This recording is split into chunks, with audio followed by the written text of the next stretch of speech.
Well, look, you're introduced in the TV show as bringing the star power. But there's more to your connection with music in the classroom than that, isn't there?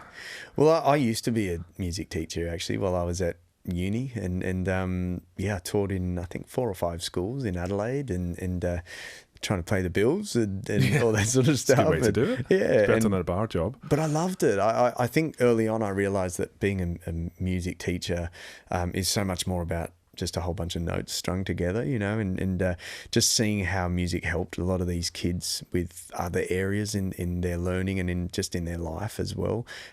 It's pretty amazing that I got to be part of Don't Stop the Music. So what were the schools like you taught in?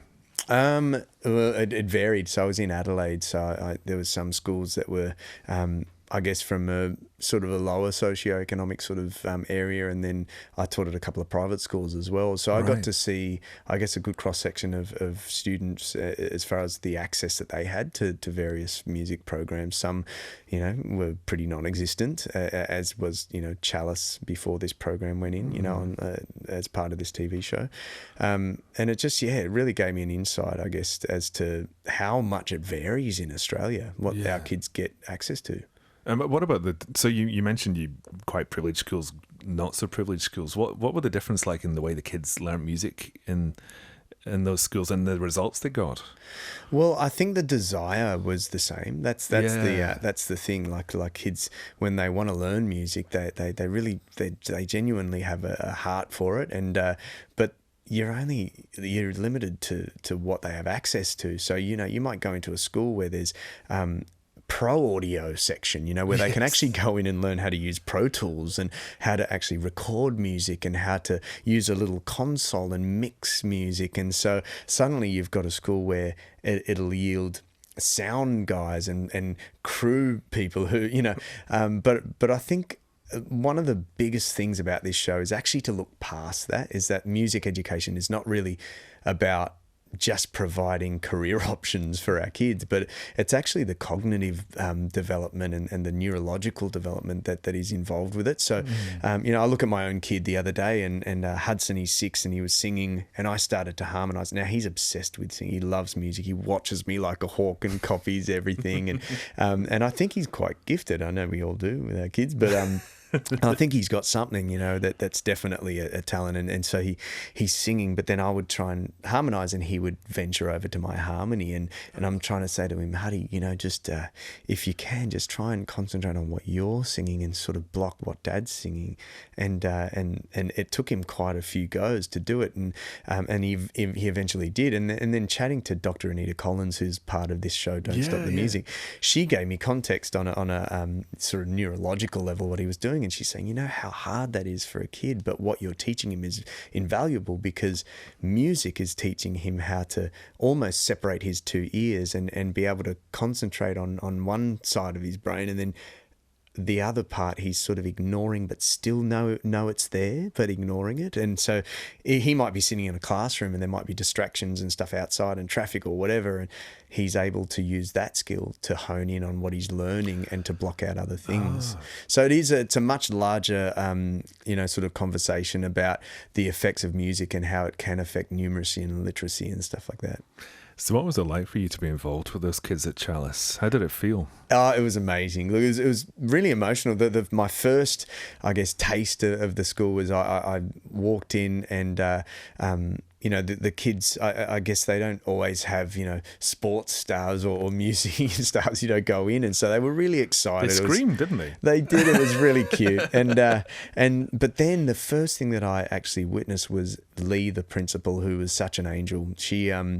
She had a whole bunch of students come up to her. They ran up to her. They gave her a massive hug, and she took them into this breakfast program. And so we're dealing with an area where there's a real cross section of students. Some of them come from quite difficult, challenging backgrounds. Some are experiencing abuse. Some are, have parents who are abusing substances as well. So she will walk across the street and get a child out of the yard, because the child at close to midday is still playing in the yard because their parents are still under the influence or still asleep from being under the influence the night before, and she'll get them dressed and take them to school and things like that. I mean, but what it made me realise was just what a massive impact these kids these teachers have on our kids. I mean, you send your kids off and you give them all the love you can at home, but then you realise they're getting all of that from outside sources at school, and these teachers actually have the ability to show them even more love and guidance, and so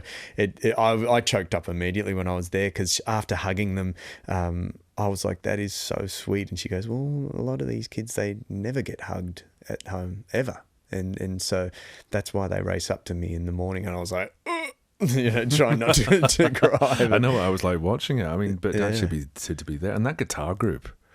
We saw you with. It's just that was terrific, and some of the reaction. The little kid, I can't remember his name, the one who was practicing on the broom.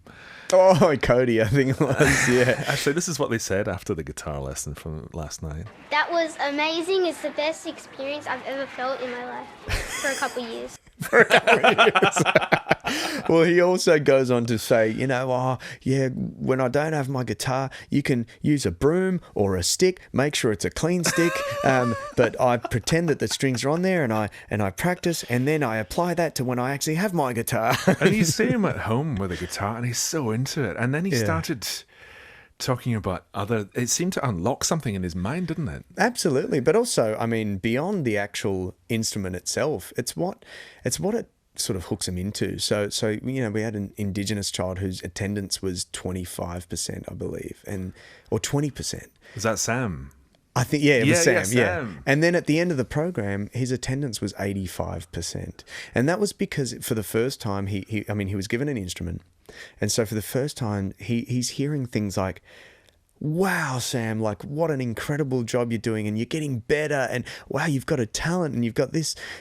He's not necessarily getting that from things like sport. Not every kid is sporty, and not every kid is confident, and not every kid's going to get that sort of encouragement. And so I guess that's the message we're trying to push, that music is education. It's not just to provide a sort of a road for your child to have a music career. It's teaching them so many other things.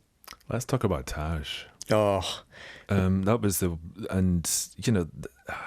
it just broke me up. It really did to see that. What was it like to work with him? Well, I was told, about Taj's health conditions. He suffers multiple seizures, sometimes every minute, and they were saying to me, I think he can have up to 100 seizures a day. And when you look at him, he's smaller than the other kids. He's socially not as outgoing. And I guess for me, I was told that Taj doesn't really speak, but I kind of had the opposite. He for some reason, he just latched onto me, and we wrote a song together, and then that cracked him right open, and I couldn't shut him up. He was awesome. We need friends, best friends. We need friends like it. Friends have family. Friends, best friends. Friends have friends, best friends. For family. I like this song.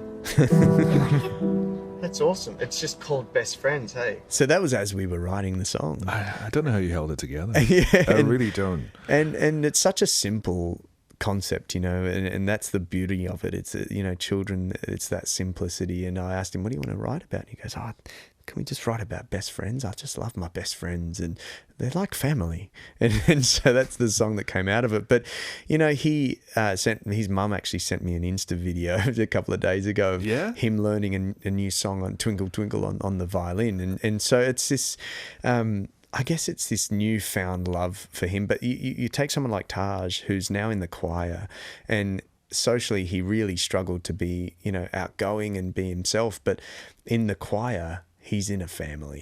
He's in this group where he can be himself, and he talks, really freely. And it was nice to see. And at the end of the day, I struggled to see any other avenue that Taj would have found for all of those things to come out in. Because, he wasn't getting that with sport or anything else. And his mum's really grateful. What do you want to happen next? I mean, this is a national thing we've kicked off. What do you want to happen next? Look, I guess it's just about, having people realise the importance of a music education, and that our kids should have access to the same level of education, on a musical level as well, regardless of whether it's a wealthy private school or an affluent public school. It should be across the board. We should maintain a level of access to education, but also our educators themselves should. We see Mr. Blanchard, who's on the show, and he was a legend. He just had a great heart, but he had a very base knowledge of music. But the series really shows that just a little bit of expert guidance can turn him into this powerhouse music teacher, and even he was shocked. And so we need to up the level of I guess education as far as our teachers go. They need to be equipped, and we need to have access to instruments and things like that for kids.